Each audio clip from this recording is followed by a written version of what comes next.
యోధుని మార్గంలోకి అడుగుపెడదాం. ఇది మన ఆర్థిక, వ్యక్తిగత స్వేచ్ఛను ఎలా సాధించాలో చూపిస్తుంది. ఇది అచ్చా ఒక సమురాయ్ మాస్టర్ తన శిష్యుడికి చెప్పిన మొదటి పాఠం లాంటిది. గొప్ప జీవితానికి త్యాగాలు తప్పవు.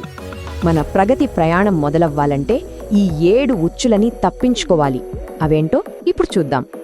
మొదటి ఉచ్చు ఇదే: కేవలం డబ్బు కోసమే పనిచేయడం. నిజమైన యోధులు ఆదాయం కాదు, నైపుణ్యాన్ని చూస్తారు. కాపీరైటింగ్, కోడింగ్ లాంటి నైపుణ్యాలు చాలా ముఖ్యం. వాటిలో నైపుణ్యం సాధిస్తే వెంటనే ప్రత్యేకంగా నిలుస్తారు. ఇక రెండవ ఉచ్చు యాజమాన్యాన్ని పట్టించుకోకపోవడం. జీతం పూట గడుపుతుంది, కానీ ఈక్విటీ జీవితాన్నిస్తుంది. మూడవది ఒంటరి ప్రయాణం.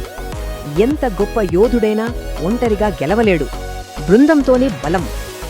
నాల్గవ ఉచ్చు అనవసరమైన సమాచారం. జెన్ సన్యాసిలా మనసుని ప్రశాంతంగా ఉంచుకోవాలి. గమ్యంపైనే దృష్టి పెట్టాలి. ఐదవది కనిపించని శత్రువు అహం. ఇది మన ఎదుగుదలకి అడ్డుపడుతుంది. వినయంతోనే విజ్ఞానం. ఆరవది ఇతరులను నిందించడం. ఇది మన శక్తిని లాగేస్తోంది. బాధ్యత తీసుకుంటేనే ఆ శక్తి తిరిగి వస్తుంది. ఈ జెన్ సామెతలో చెప్పినట్టు ఎవరినీ నిందించని వారే గమ్యాన్ని చేరతారు. అసలైన క్రమశిక్షణ అదే. ఇక చివరి ఉచ్చు కంఫర్ట్ జోన్.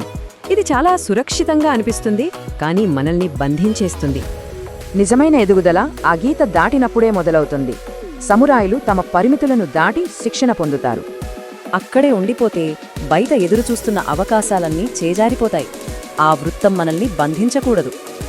ఇప్పుడు మార్గం స్పష్టంగా ఉంది.